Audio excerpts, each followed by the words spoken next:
Hello and welcome. I'm Raghav, and in this session we are going to learn how we can add the traffic distribution in our K6 script and which will make us do user behavior modeling. So after learning this, you can say that I have done user behavior modeling. That means you can now create a K6 performance test script and also mimic the real world scenario by creating groups that we have learned in the last session, and then now we will add traffic distribution, and in a moment you will understand what it means and why we do it. So we'll start from scratch and go up step by step, and if you have any questions you can let me know, and also take the quiz after the session and let me know your score.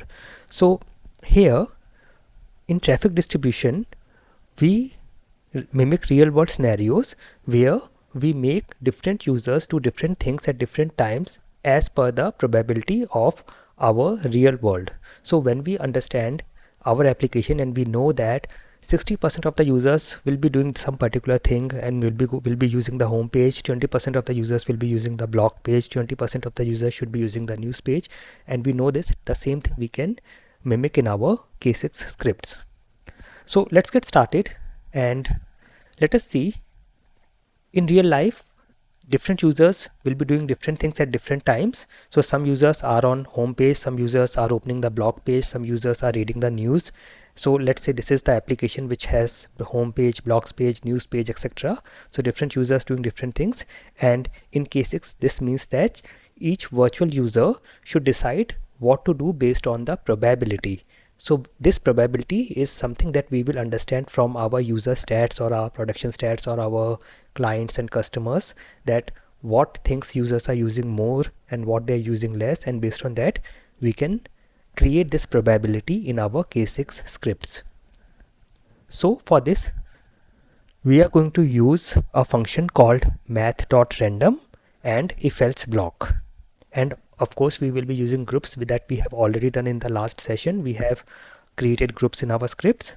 So this is the logic, the Math.random function, and with the if else condition we will be creating all this logic. So here when we use this function Math.random, it returns any number, any random number between 0 and 1. So it can be 0.01, 0.5, 0.78, anything between 0 and 1, and it can be, these are the some examples what it can give us, and it will be all random, right? And we can use these ranges to decide the behavior. So let's see what we can do in our script, and let us go to our script, and this is the user group script that we created in the last session. And of course in the last session I went to settings and then themes, color themes, and I'm using this dark theme. So you can use dark or light theme. This is what I'm using, so I think this is more clear, and I'm going to copy this user groups file and paste it again here so that we don't overwrite anything that we already have in our earlier script. And this one I'm going to rename as traffic distribution, and all this code you will find in my GitHub project. I will provide a link in the description, so just in case you want to refer anything or copy anything, you can do it from there. So this is what we will now work on, and this script is something that we have already created in the last session. Now we are going to create a constant called traffic split. It can be, you can give it any name, and based on our understanding of our application we are going to give some percentages of what is being used more, what is less. Based on whatever we want we can give it. So I will create a constant here, traffic split, okay, and here I will say home and make it give a colon, make it equal to 0.06 0.6. This means 60%, and I will explain you what it means in a moment.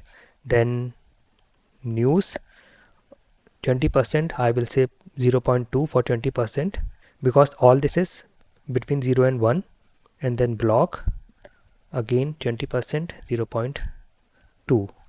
Okay, and how it will make 20% or 60%, that we will understand in a moment.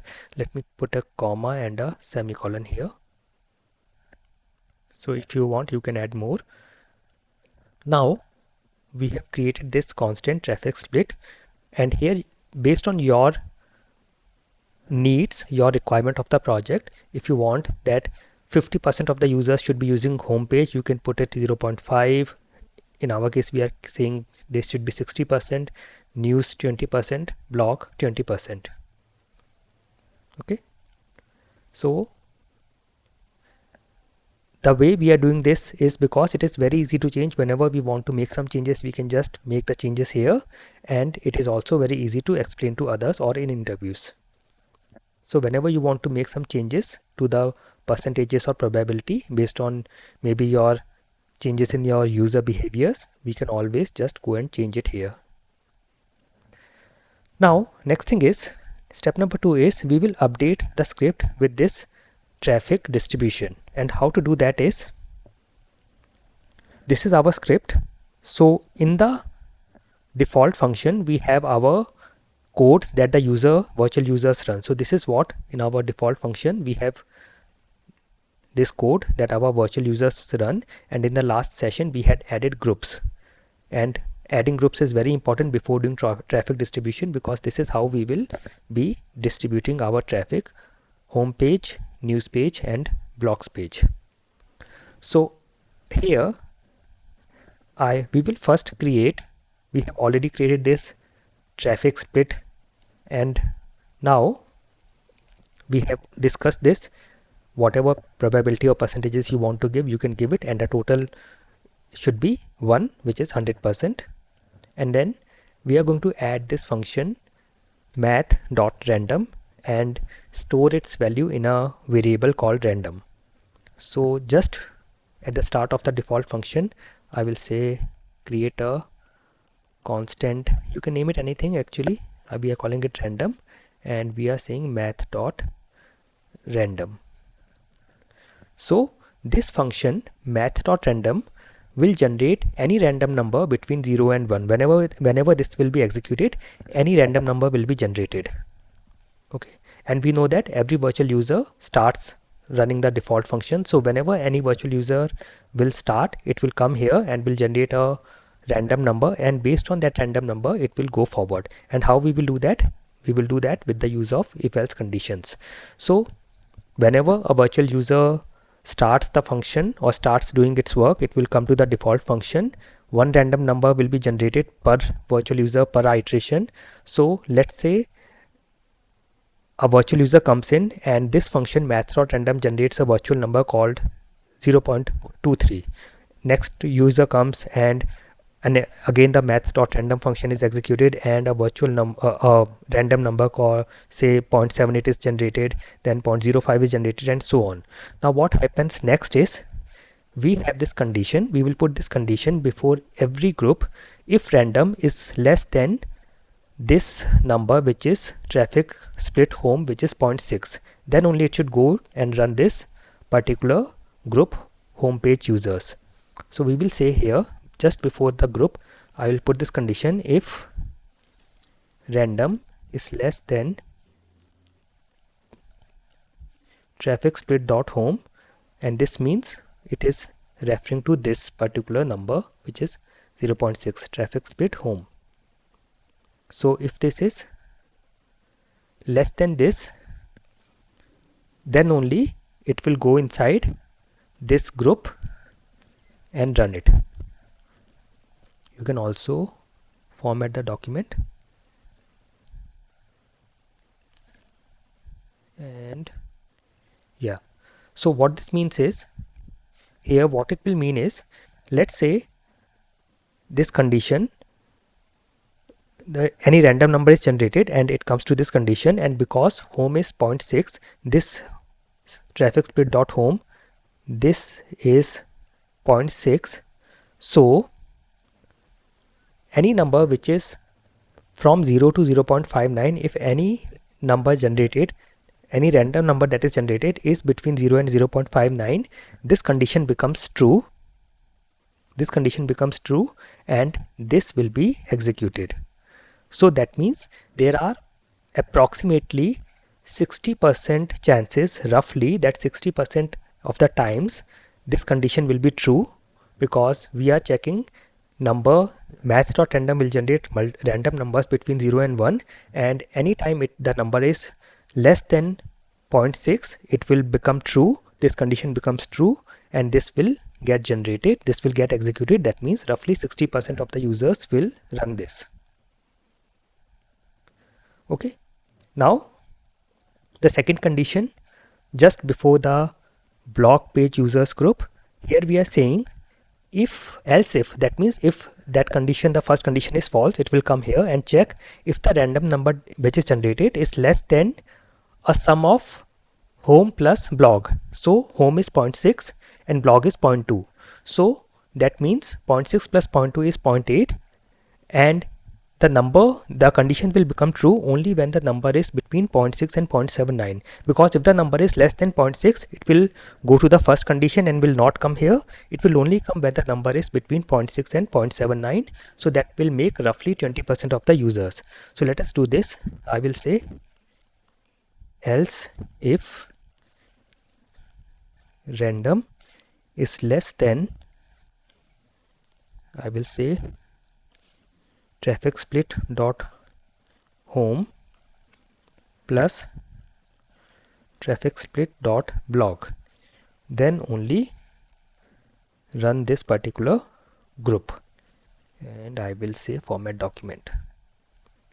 Okay, so this condition will be true in approximately 20% of the scenarios. That means approximately 20% of the users will be running this. Okay, similarly the last is else. So here I will just say after this else, so everything else will come here, and everything else means, so let us also check this, everything else means all the remaining users. So that means the number, if it is between 0.8 and 1, that means all the numbers above 0.79 will come here, which will roughly make 20% of the users. Okay, so these conditions are very important. So this will decide what will be the traffic split. So these conditions are very important. So this is something you have to create as per your needs and requirements. You can check with your team what is the probability, what is the distribution you want, and accordingly you can add this. So let's run and check. Also I will say this is HTML report 2, and I will open the terminal, view terminal, or you can press Ctrl and backtick key. Backtick key is the top left key just before your escape key, and I will say K6 run scr, press tab to autocomplete, and then traff, press tab to autocomplete. This is the script name, and I will hit enter, and let's see, there are no errors. That means our script is correct, and in the report we will be able to see the real results and everything. So let it complete. So this is done, and the threshold has been crossed. That's okay, but we will check our report. This is our report generated. I will open this and open it in a browser, and let's see. So this is our report. 56 requests, failed 6, breached thresholds 1, failed checks 6. The detailed matrix is here. Okay, and if I see the detailed test runs, we can see check citation, virtual users, all these things are here, and then we will see the groups. Now you can see these are the groups: open news page, open home page, and open blogs page. If I see the home page, you can see there are 16 requests, everything is pass. If I see the news page, there are 6 requests, everything is pass.